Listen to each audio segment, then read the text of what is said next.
Well, what's going on, buddy? What up? I am horned for REKT podcast.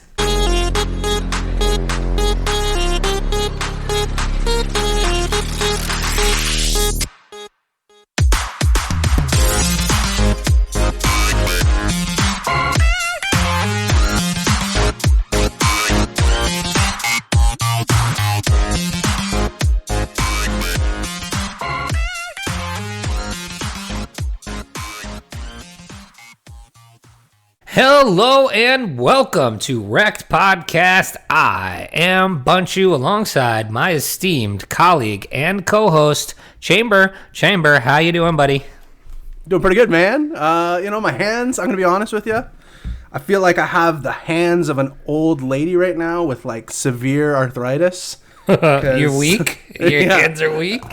No, not metaphorically. Physically, my hands are weak. Oh my God, what happened? I've been nonstop trimming weed for like the last 2 days. Oh. Not having a job allows me to just do this. Right. But man, are my hands killing me right now. Really? After this recording, I have to go do some more because my wife, I don't call her crazy, but she's nervous that we're leaving for, we have Canadian Thanksgiving coming up this weekend. Oh, that's this weekend already? Yeah. Wow. So we're leaving tomorrow for a few days, and she is well nervous that someone's going to come and steal our crops.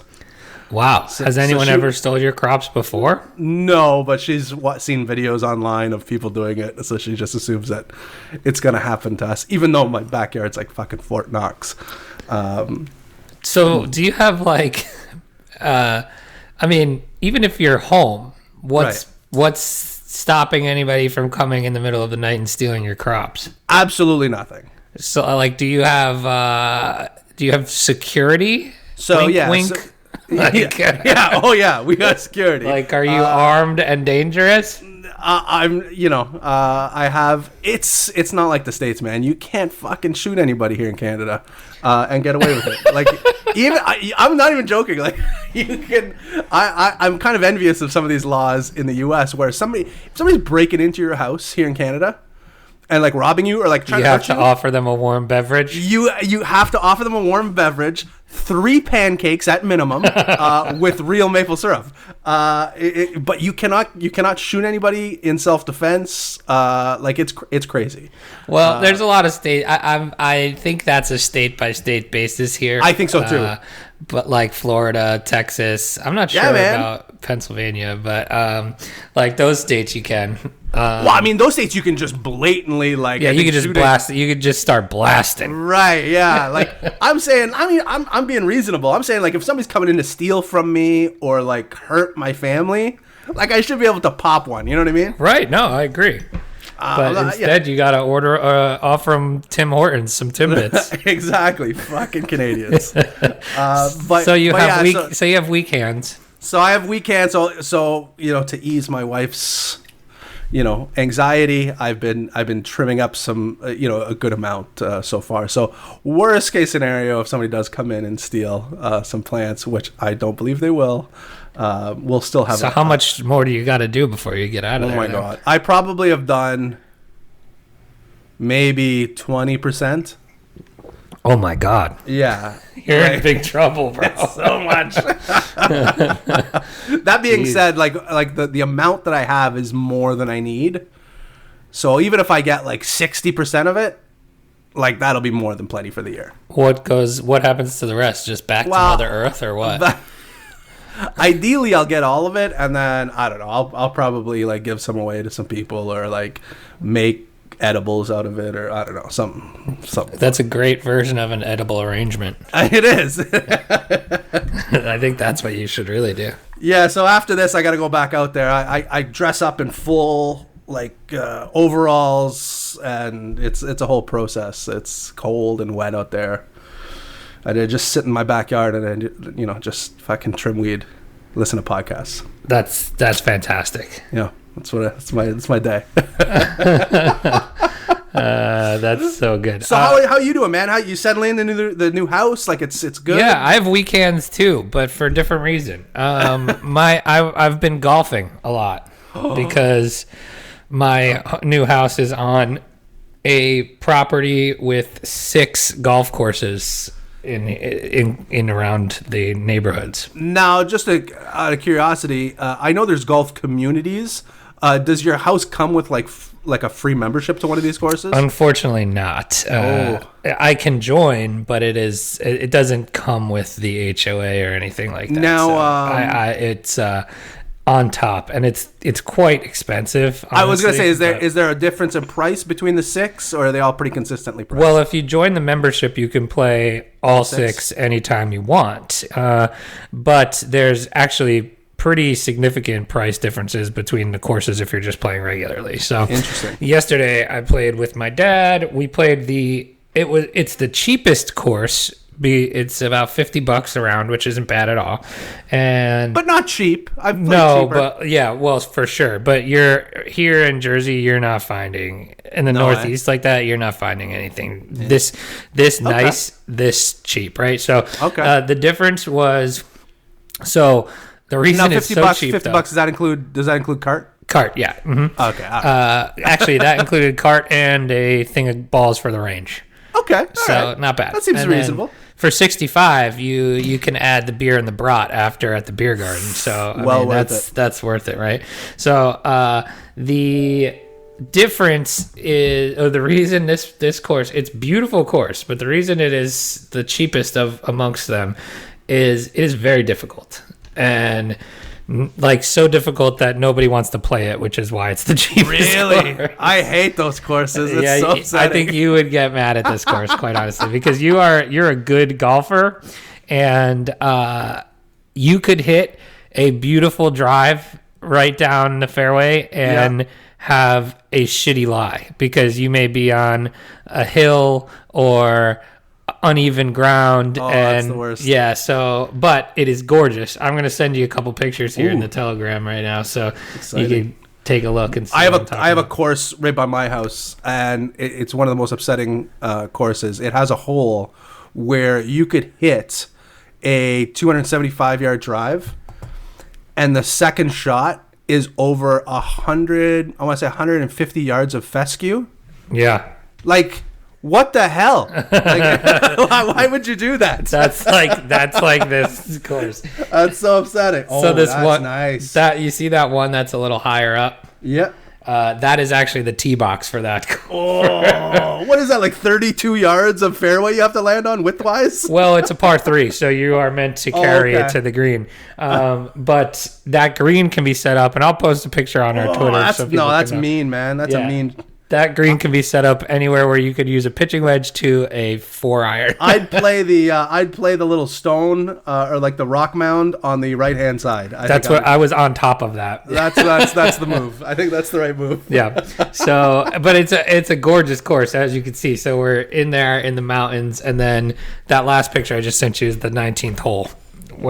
Nice. Yeah. So, so I've been golfing. So my hands are weak from golf. So I bet you anybody listening is they're not sad for either of us. I'm gonna be honest. They are not. You have an abundance of weed. Abundanza. I'm playing golf. Yeah. You know, it's a good life we're living at the moment. We're not getting the sympathy vote. Look, and this is why this is not going to be great. This is why I love the pandemic. I mean, you couldn't play golf at 12:20 in the afternoon on a Wednesday. That is true. Before pre-pandemic. So, you know, I'm taking all this pandemic in and using it to my full advantage. So, as you should, man. No, that looks great. I have not golfed this year. At all. Wow. It's very upsetting. And normally I would golf this weekend, because usually Thanksgiving weekend's the last weekend for golf. Yeah. And because I haven't golfed all year, I just don't want I don't want it to be that way. Because you're gonna suck. I'm gonna suck. I'm gonna be mad. It's just gonna be upsetting. So. Just scratch off 2020 has not been my year. You have blossomed in 2020. I have shriveled. I'm just gonna scratch it off and then start anew in 2021. Hey, we're almost there, man. Oh God, We're almost it's there. been a rough year. I'm not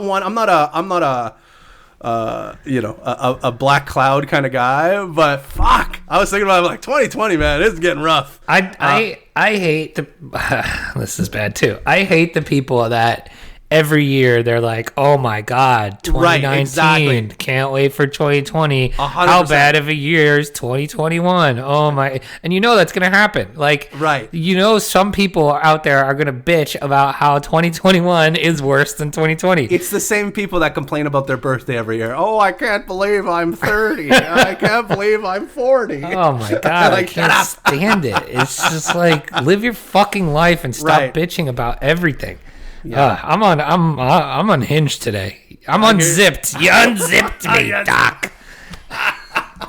You unzipped me, Doc. I'm going. I'm usually pretty neutral in my takes here, but I am. I'm coming hard with the takes this morning. But shall we? Yes, we shall. All right. Let's do this thing. Let's get to the news.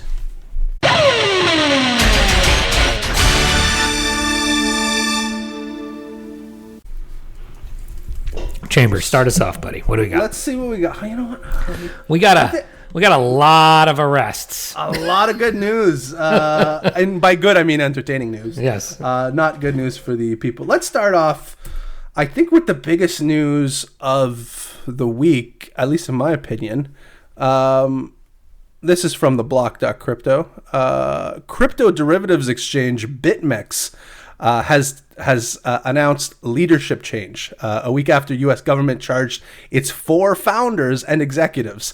So Arthur Hayes, we all know him and love him, the man with the great white shark the man with the great white shark smile.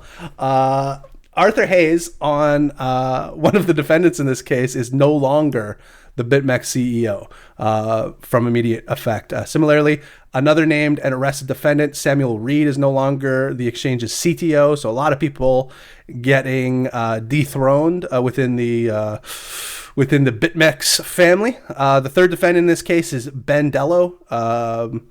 He will not hold any executive positions in the 100X group, the parent company of BitMEX. Additionally, Greg Dwyer will take a leave of absence from his role as head of business development. Heads are rolling. Heads are roll. In the meanwhile, Vivian Koo, aptly named, who knows? I've been checking on her, by the way. Chief Operating Officer of 100X Group, has become the interim CEO. Ben Radcliffe, in his role of commercial director, will have additional responsibility for client relationship handling and oversight of financial products. These changes, this is a quote from the 100X Group, these changes to our executive leadership mean we can focus on core business of offering superior trading for all clients through the BitMEX platform, whilst maintaining the highest standards of cooperative governance, said David Wong, chairman of the 100X Group. I love how the group's called 100X Group. It's fucking great. He goes on here. We have an exceptional senior leadership team who are well placed to continue the growth and development of 100X Group, including completion of the BitMEX user verification program. It is business as usual for us, they say. We thank all clients for their continued support, he added. So BitMEX was hit with 2 lawsuits on October 1st by the Commodities Future Trading Commission, CFTC, and the U.S. Department of Justice. Man, they're getting both barrels. The CFTC accused the derivative exchange as I believe we call that in the biz a spit roast. Oh my goodness! Yeah, no kidding. Eiffel Tower. The CFTC accused the derivative exchange and its operators of running an unregistered trading platform and violating anti-money laundering and KYC regulations. The DOJ filed a criminal indictment against Hayes, Dello, Reed, and Dwyer for allegedly violating the Bank Secrecy Act. HDR Global Trading, the parent company of BitMEX and one of the defendants named in the CFTC lawsuit, vowed to fight the charges at the time. And as a result, the lawsuits, BitMEX has witnessed massive withdrawals, and recent days. More than 40,000 Bitcoin, currently worth about $422 million, have been withdrawn from BitMEX according to various data trackers. So, I mean, the charges are, violations to KYC, which we all knew that was a thing at BitMEX. Anti-money laundering, which we knew that was to me fairly obvious. I don't know why it took so long for this to happen. But it was they probably have to make sure and build it is a government process, right? So they're definitely crossing their T's and dotting their I's before making any arrests or indictments. What I thought was interesting was, and it's funny, we didn't even talk about this last week, and I can't believe we didn't, was the KuCoin hack. We didn't even talk about it at all. And did we not? No. Oh, I for sure thought we did. I don't think we did. Maybe we didn't. Well, if we did, I wasn't listening. But what I thought was interesting about this and that were the price did nothing. Like nothing. I mean, everybody was like freaking out for a little bit, but it went to like 10.5. Like it didn't go under 10 at all. No, at all. Well, like at all. they shouldn't have even been in the area. They're not even real people. No, but you say that, and we've been floating around kind of the mid 10s now for a few weeks, and we've had president having COVID. Yeah. We've had BitMEX, basically everybody being arrested at BitMEX. We've had KuCoin hacks, like you said. I mean, and the price is as strong as ever. Is 10K the new floor? Is the question, I think. I mean, it very well might be. Last time to buy under 10K folks are going to be very pleased. I saw a couple of those tweets come out, and I checked. I think people were putting them out sarcastically because they thought, that it would happen, and it never did. Like I think it got to like 10.3 as its lowest. So yeah, it's crazy. Crazy indeed. All right, so our next story, another arrest. Oh no, another arrest. This one hits a little closer to home. This one hits a little closer to home. This one coming to a 2-time guest of the show, John McAfee. John McAfee sued by the SEC for ICO promotions, arrested on U.S. tax evasion charges. So, the U.S. Securities Exchange Commission filed a suit against crypto investor and promoter John McAfee for his past promotion of initial coin offerings on social media. Per the complaint, this is a quote from at least November 2017 through February 2018, McAfee leveraged his fame to make more than $23.1 million US in undisclosed compensation by recommending at least 7 initial coin offerings or ICOs to his Twitter followers. The ICO at issue involved the offer and sale of digital asset securities, and McAfee's recommendations were materially false and misleading for several reasons. Specifically, he was accused for not disclosing that he was being paid to promote, that he falsely claimed to be an investor or a technical advisor when he recommended these ICOs, and that he encouraged investors to purchase the securities sold in certain of the ICOs without disclosing, that he was simultaneously trying to sell his own holdings and had paid another third-party promoter to tout the securities, and also that he engaged in a practice known as scalping, I don't know what that is, as to at least one digital asset security by accumulating large amounts of the digital asset and touting it on Twitter with what? Is that what scalping is? I don't know. I thought scalping was taking little trades. That's what I thought.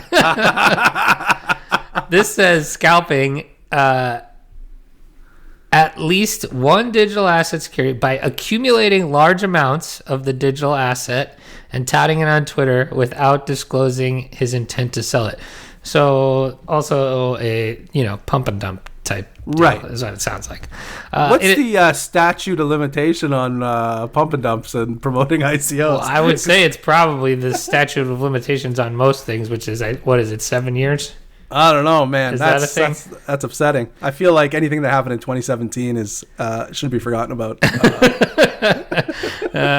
In a separate action announced by the Department of Justice, okay, so McAfee getting spit roasted. McAfee has been charged with tax evasion.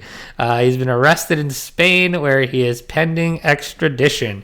The DOJ stated that, according to the indictment, McAfee earned millions of incomes from promoting cryptocurrencies, consulting work, speaking engagements, and selling the rights to his life story for a documentary. From 2014 to 2018, McAfee allegedly failed to file tax returns despite receiving considerable income from these sources. The indictment does not allege that during these years McAfee received any income or had any connection with the antivirus company bearing his name.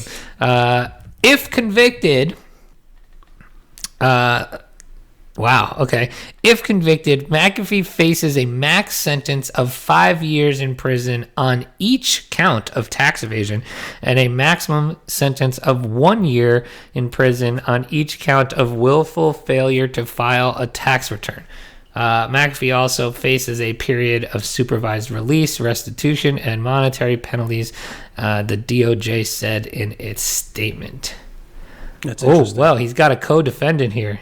And McAfee's co-defendant, Jimmy Gale Watson Jr., was described as McAfee's bodyguard. Yeah, That's we know Jimmy. Guy. Yeah, I know. I didn't know he was like. I didn't think he was associated with. No, well. Jimmy, man. Watson is accused of assisting McAfee, naming the touting and scalping activities in particular. McAfee was said to.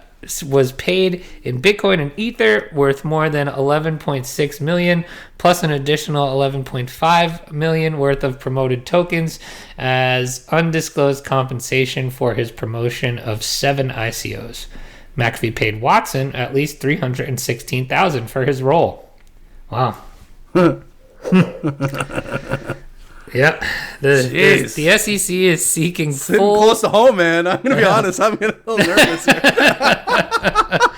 The SEC is seeking disgorgement of ill-gotten gains, civil penalties, and bearing both McAfee and Watson for participating directly or indirectly in the issuance, purchase, offer, or sale of any digital asset security. No joke. I have...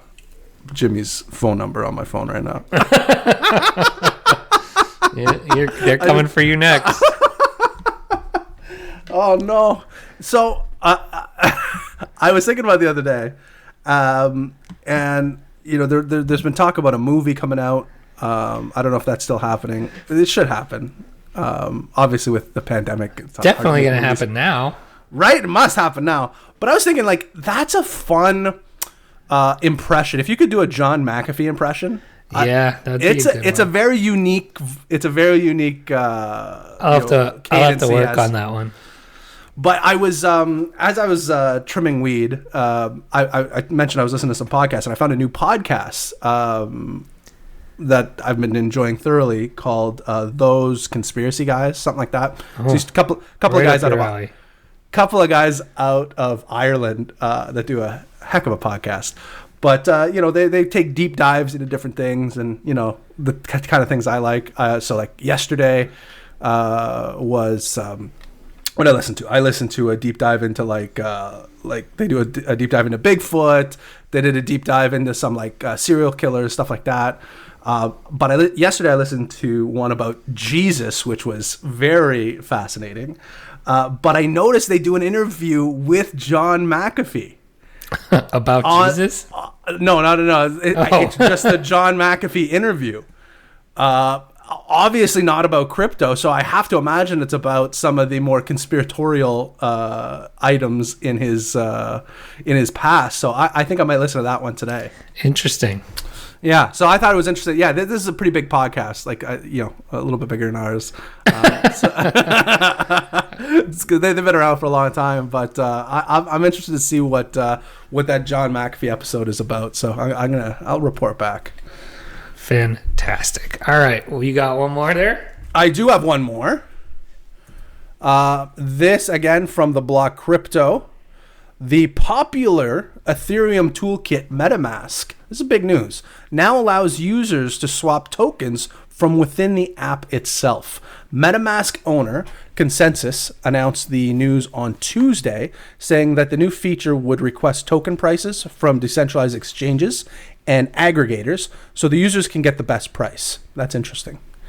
MetaMask will support Uniswap, AirSwap, Kyber, 0x API, 1inch Exchange, DexAG, Paraswap, Toddle, and private market makers for this feature.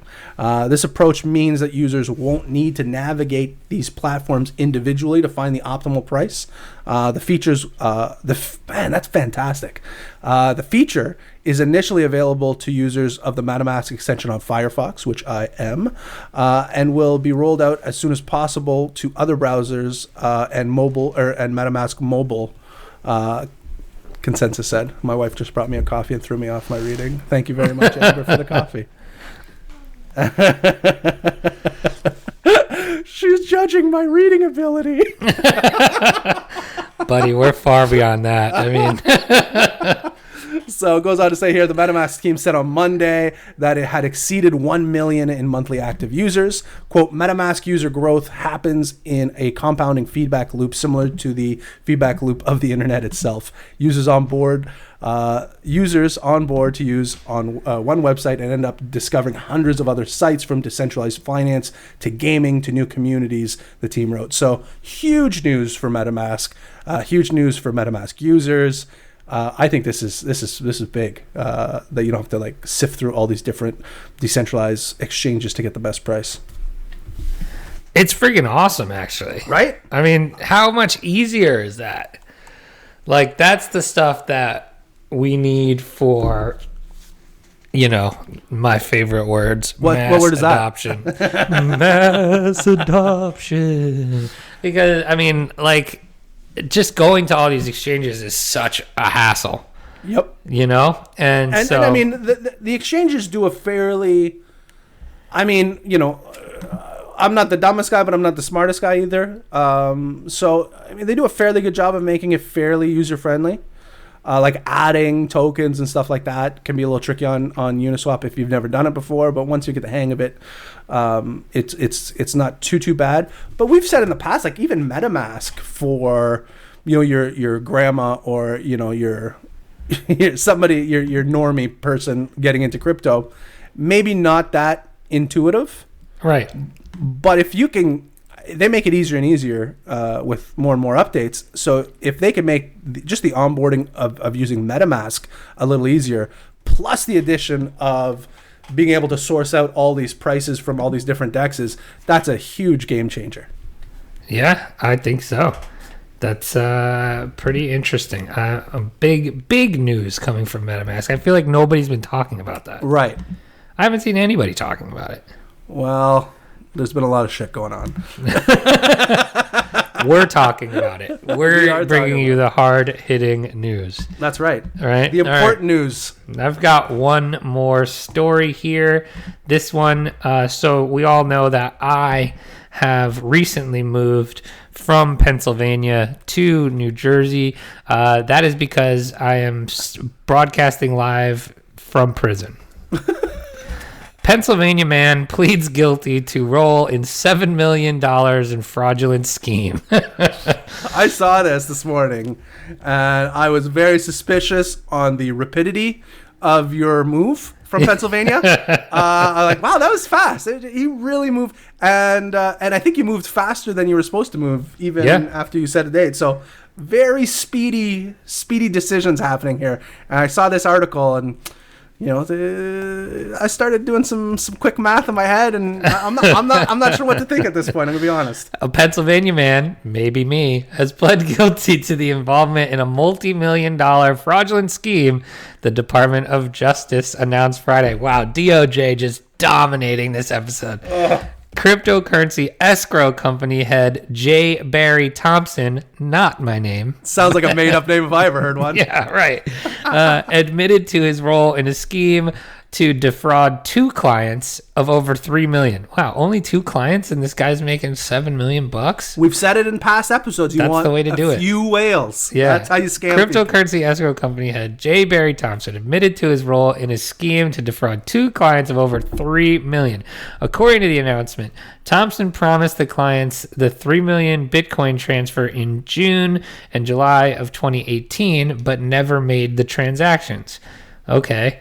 Thompson was arrested in late July 2019 and pled guilty today before the U.S. District Judge in a Manhattan federal court.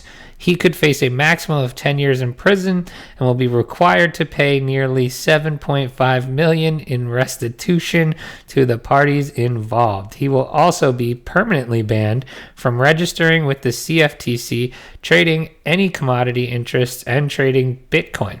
Thompson will undergo official sentencing in 2021. Huh. Did they say he legally can't trade Bitcoin? I guess. Trading any commodity interests and trading Bitcoin. Yeah. I don't know how they block that, but...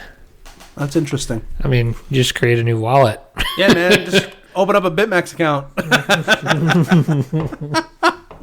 Exactly. But... what do these people think is going to happen? Well, I think what's happening... So, I mean, I guess here you would... I don't know. When did this Pennsylvania one occur? So he transferred... Wait, hold on. Let me see. Thompson promised the clients the $3 million Bitcoin transfer in June and July of 2018. 2018. Okay. So he's basically buying the dip, and the dip, I think he was trying to wait it out for it to bounce, send them $3 million, and pocket the rest, right? Right. And it never bounced. Also, guys are getting, you had McAfee, you had the whole BitMEX team. Mind you, BitMEX continued on, obviously is still continuing to this day. But a lot of these things were like 2017, 2018 crimes that they're now just being convicted for today, which is upsetting. Like 2017, 2018, I think they were under the radar. I feel like crypto is more... I think the regular community has digested it a little bit more, like as far as like governments and stuff like that, and now they're reaping all of the bad decisions that those people have made. So you're not seeing too many people scamming in 2020. They're just being arrested for previous scams of like for 2018. Yeah, 2017, 2018, which is rightfully so, but yeah, I don't know. I'm trying to think if I scammed anybody in 2018. Like I'm just waiting for the fucking door knock. I don't think I have. We haven't scammed anybody. I don't think I have, but I mean I don't have a great memory either, so it's tough to say.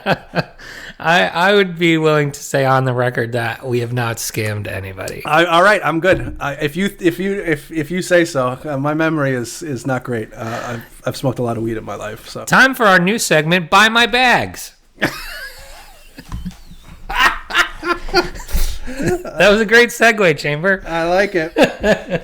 Here's our segment, Buy My Bags. All right. So, Chamber, what are we talking about here? Is this a new segment? Brand new, right? We haven't done this yet? I would think. We do it enough all the time, but I think we should have a new drop for it, is what I'm saying. I was thinking. So let me try to pause it again so we can do it. All right. Welcome to our new segment, Buy My Bags. Go ahead. Buy my bags.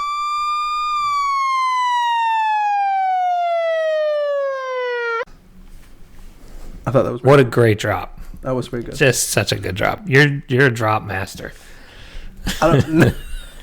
You put so much pressure on me now.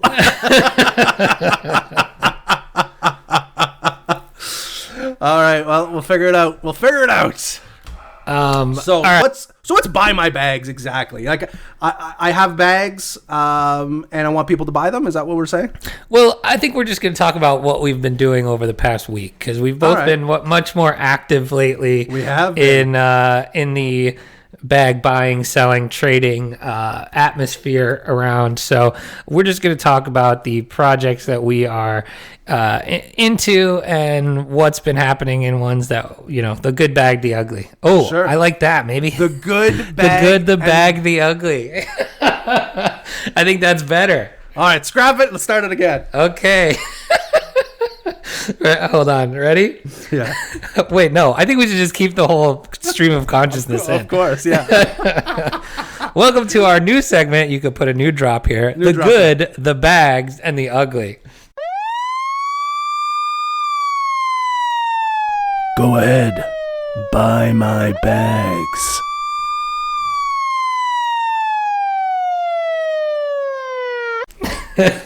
That's how this show works, people. We just do it comes to our head. That's good. All right, so that's it. The good, the bags, and the ugly. So I think I know what the drop's going to be too, by the way. Nice. So, at this point, you've already played it. No, I'll make two, and then the second one is going to be the one going forward. Perfect. All right, so we're just going to talk about what we've been getting ourselves into in the past week. So the big story last week for us was Strong. Yeah. And how strong we were, how strong block, and how we were basically mega wrecked. Mega wrecked. So it was so fucking wrecked. Basically, literally 2 days after it launched, dropped 90%. Yeah. And that was the show I wanted to quit crypto. Mm-hmm. Since then, we've had some bullish news on Strong, and we've got a version 2 coming out where they're trying to basically correct all their wrongs from last week, and they're refiguring out the mining pools, rewarding Strong holders more, making it more incentivized to hold Strong. And then for the initial Strong holders, they took a snapshot, and there's going to be a special mining pool for the original Strong holders to kind of try to make up for the shit show that was the beginning of last week, right? Yes, it was a fucking shit show. So where are we at with Strong? So I mean, at its very low point, that would have been the 4th. So that would have been just over. Oh no! So like 5 days ago. Mm-hmm. The lowest point for Strong was about give or take $20. Yeah, give or take $20. Everybody was losing their mind. We didn't know when the bleeding would stop. People were saying that we're going to see single-digit Strong. I was buckling up for it. I had $11 as kind of like a highlighted price where it was like, fuck it, let's do it. Never got to there. I bought some more at about $30. I just bought some more last night at like $50 after the announcement, because I wanted to see the announcement first and see that's fair. What kind of basically weigh whether I thought that their corrections were going to be enough, right? Right. So I bought around 50 yesterday. So like I didn't catch the bottom. I could have, but I didn't. I didn't want to. You don't know when the bottom is going to be. Not even that. Even if that was the bottom, that version 2 that they're coming out with, that announcement could have flopped, right? Mm-hmm. And it like could have been nothing. Just continuous, Right. And if people aren't going to be using the version 2 how they think they should be, then we're still going to be sitting at $20. So right. I bought the breakout instead of the bottom, which is fine, but which is usually the smart move to do. Well, but it was not from a technical perspective. It was just literally I wanted to see what the announcement was, if I thought it was good enough, if I thought it could help like recoup for people who were getting wrecked, because those are the people that are gonna drive the project really going forward. You know what I mean? Like your community holders, your community members. So the news I feel like was pretty bullish, and today it got up to a high of around 75, right? Yeah, right in there, $76. And it is currently, according to my CoinGecko, $66.46. So strong, coming back a little strong, not the most strong. How have your rewards been? Pretty good. So like the last week's rewards are starting to come in this week. So I'm getting a couple of these a day. So they're accumulating pretty quick. I remember having a big bag before the launch. I think before you got in, my bag of strong. I think I had 12 strong, and at the time was like, that's a big bag. I think they were $200 a pop. At some point, I mean, I have triple digit strong now. Wow, really? That's how much. I mean, it was so cheap. It was so cheap. Yeah, it's crazy. I was over leveraged. It tanked, and then it was do or die. It got to about $30. It started kind of doing some, found a little bit of a bottom there. So as it hit the bottom at 20 and kind of hit 30 again, I'm like, well, let's see what happens. And I just dumped as much as I could in it to recoup, because my losses were. It was insane. So the more I bought at as close to the bottom as possible, the better it would be for my my recovery. Right. And it's been okay. I'm pretty darn close to break even. You were asking me this morning. I'm a slight one move away. I think I need to hit about we'll call it maybe $85. Okay. To break even. Something now, like that. are you going to take a big chunk out at that point, or are you going to ride it? I think I'm gonna ride it. You're gonna ride it? Oh, I think so. We'll see. Knowing it's not. We've been playing in other different coins and tokens, and some of them are a little bit more have a shorter time horizon. You know what I mean? Like, okay, this is a quick one. I really believe that this is kind of a bigger project overall. I don't know what the market cap could be, but I play in a lot of tokens that if it hit a $2 million market cap, that was a big deal, and it's probably done now. Whereas this one, I don't think a $50 million market cap is out of the question, if not higher. So I don't know. I think this one's got a bit more leg to it. I think it's again, when you're talking about like people that have been in, real people, not anonymous, food memes. Right. You know what I mean? Like, these are real people doing a real thing with people that have worked on other projects. You may not like those other projects. Like, I think it's EOS and I think it's most part EOS. But I mean, EOS was still is, like, I think over $1 billion dollar, maybe not $1 billion now, but it was a big project. So do I anticipate this getting to $1 billion? No. But do I anticipate it being more than a $10 million project? Probably. So we'll see. We'll see what happens. Interesting. All right. Well, I'm also holding. I still have to break even. So. Yes. I was so happy when I started seeing it go up. Like right now, I think I've only lost, like, there was a point where the amount of Ethereum I lost was astronomical. Like, it was too much. It was too much. I'm like, oh. So now I think I'm only down. My total loss is only 3 Ethereum now. That's not bad. I mean, no, considering the amount. Yes. Considering the amount that was in it, it's not bad at all. So yeah, one more little leg up, and we'll be right there. Interesting. All right. So you got other bags, Brian? What else are we buying? We are partaking in one of, I think, could end up being a legendary meme coin with actual use, and that would be why though. Why though? Yeah, because it's got a real Abbott and Costello to it. So tell the people about why though, and where we even found this or what. I forget. It's been such a wild week. I forget exactly how we found it. I think I think it was Canada Crypto. I think that's Wannabe Trading, at Wannabe Trading. A fellow Canadian, fellow pot grower like me. I think he messaged me or he tagged me in a tweet saying, you know, are you in this? And I checked it out, and then I saw Not So Fast was kind of, I don't know if he was in it or what, but I'm like, oh, okay, well, Not So Fast. I like, you know, he's another good Canadian. A lot of That being said, you have too many Canadians in this project participating, which should be a red flag for everybody. But there's some people that I liked, and Kiefer Black is in it as well.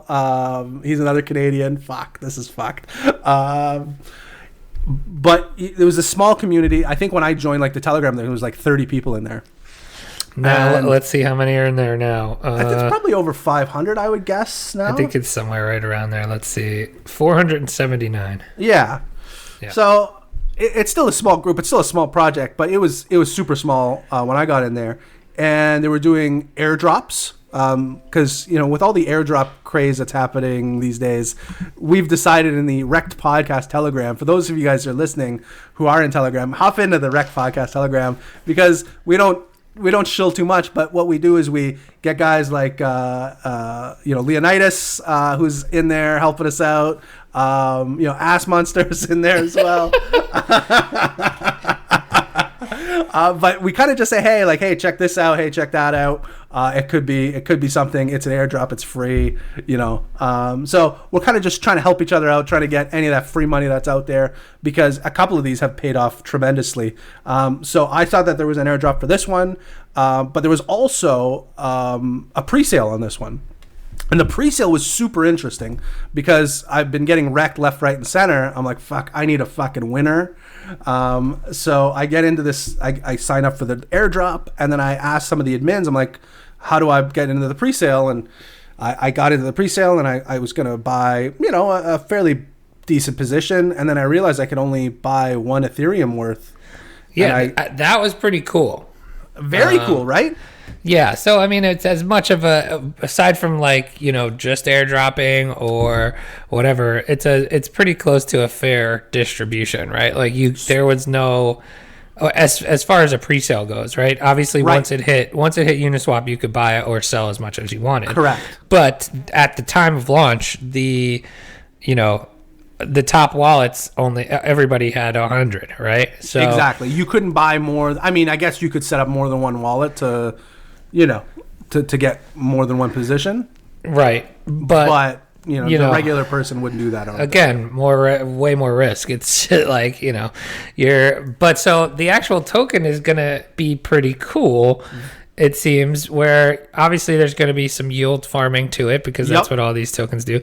There's also going to be blackjack to it, so you're going to be able to play, you know, degen blackjack. And I think the plan is for the token to actually give you a share of the house rake, which is pretty cool. Yes, I think that's awesome. I agree. Now, this is just this is just a straight up degen token. I love it. I love it though. I love the meme. Like, it's very memeable. Yes. So they're having a ton of meme contests right now. I think all week. Guys like who won the first one? Josh. Yeah, Josh McGruff. Josh McGruff won the first one. He had a great meme for Why Though. But the Why Though memes are really good. Raptor Jesus had a Why Though meme. So the other day it went crazy. It airdropped at like $3. Yes, and it 10x'd almost instantly. Yeah, it went at $32. Yeah, and so I think the market cap is like, you know, 50K at this point. Yeah, exactly. So it's a very the micro-y of micro caps, the microest of micro. It might be the smallest cap I've ever seen. Yeah, so lots of room for growth, but obviously big risk. Well, you know, actually at the current price, it's not that risky, but definitely not that risky at the current price. I think we're right around $7, $7.70 right now. Right. So you're at like a 2x on your initial if you were if you're still holding from the original, which I sold a little bit off and to get my original investment back. Now I'm free rolling Y though. Huge. Yeah. Huge. So now I'm free rolling. And so that's why though. And then do you have anything else that you bought this week? Because I got one more. What else did I get? Well, you get into yours. I don't think I did anything else. Now. Oh, I know which one you're getting into. Have you heard of Owl Token? Who? Owl? Who? Owl? Who? That's just organic, people. That's what we do here. Owl Token. So, have you heard of it? I have not heard. I mean, I've heard of it. I've seen it on. I don't know exactly what it is. I've seen it on Twitter. You've seen it on Twitter. All right. Let me just like get most of my bags. Right. Well, I mean, that's how you find out about bags, is it not? Like, that's what you do. Hold on. Let me get to the website here for you, and I will tell you about Stealth Swap. So the owl is the token of Stealth Swap. So stealthswap.org chamber, if you want to go check it out. Send and receive shielded payments, build privacy preserving dApps with almost zero overhead. So it's basically a anonymous type of Uniswap. It talks about being gas friendly, trustless, ERC20 compatible, composable with Ethereum and DeFi ecosystems, powered by the Owl Token. The Owl Token you can stake on different platforms and earn rewards, get your word in the governance process, and all of that kind of stuff. So Owl is the token for this, but seemed like a pretty interesting process or project. So I had seen it a bunch on Twitter that like at one point this coin was, I think, pushing $2. The token in the last week was pushing $2. Had like a crazy sell-off all the way down to about 50 cents. Started recovering. I got in at like 60 cents, and I think the current price is around 92 cents. So look at me. Good. I'm in profit. Look at you. At me. Look at me. Look at us. Terrific. Did we ever think we'd? Yeah, exactly. So I'm in some Owl. Thoughts? I think it's good. I mean, if you can get into something, I think the name of the game right now is to get in as early as possible. I think I was listening to Ledger and Josh the other day, and they were talking about some of these projects. I was kind of alluding to it earlier, where some of these projects are going to have like one market cycle, right. and it might happen within 48 hours, and then it's done. So I think the trick is to really try to avoid buying these tops, because you might be buying, and maybe not even buy the dips either. That's the other thing, is some of these projects are going to spike, and you're going to try to buy the pullback, and it just never recovers, and it just stays in accumulation forever, in perpetuity. So I think the trick is getting these pre-pump. Once it pumps, get out, and don't buy back. I think that's the trick, and if you can do that, I think that's the best course of action. Yeah, especially for these smaller ones. Again, there's going to be exceptions to that rule, but a lot of these, like a lot of these, new tokens and DeFi projects are going to be, I think, a singular event. So maybe just be careful on, especially if they've already pumped pretty significantly, you may want to be careful on the buybacks. Interesting. I think good thoughts there for sure. I just started mining my new strong bag as you were speaking. So, I mean, strong's a great one because it literally did the opposite. It right. It anti-pumped. Yes, the anti-pump. So now we're you're basically just playing this one backwards. So this might be okay. But yeah. That's my 2 cents. Well, I think that's gonna do it for us. What do you think, Chamber? I thought it was a pretty good show. Pretty good show overall. Yeah, you know. Recommendation. I watched a movie last night that was pretty funny. That wasn't really that funny. But it was, I laughed a few times. Hubie Halloween on Netflix. I saw a thing about that last night. Is the new Adam Sandler. Oh my God, he's just everywhere. It's a love letter to his OG fans. There's a lot of Easter eggs in there for you to pick up on. It's an awful movie. But it's a good movie. It's a good Adam Sandler movie. It's if you liked him for Uncut Gems, don't watch this one. It's not that same Adam Sandler. But if if you like your Billy Madison, your Happy Gilmores, these types of movies, you'll like it. It's not as bad as some of the other monstrosities that he's put out.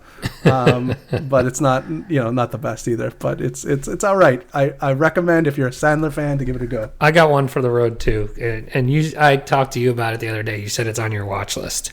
Yes. Utopia. Ooh, I know it is on my watch. I'm waiting for the NBA Finals to end before I start watching it. You gotta watch it. I dig it a lot.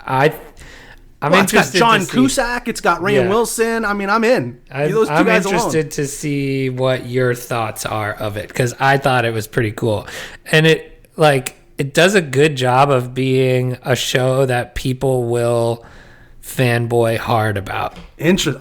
I'm very excited. Yeah, I'm just waiting for the final stand, and then it's a very interesting concept, and it honestly it hits really close to home with pandemic stuff going on right now. When you watch it, you're gonna be like, oh, so this is what's happening. I'm very excited. Yes, so definitely check that out as well. But that's going to do it for us. Until next time, don't get wrecked, and that is financial advice.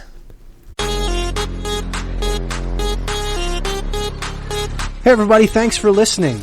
You can help support us by giving us a 5-star review on Apple Podcasts and become a REKT patron by signing up for a monthly tier on patreon.com. That's patreon.com/REKT podcast. Don't get wrecked.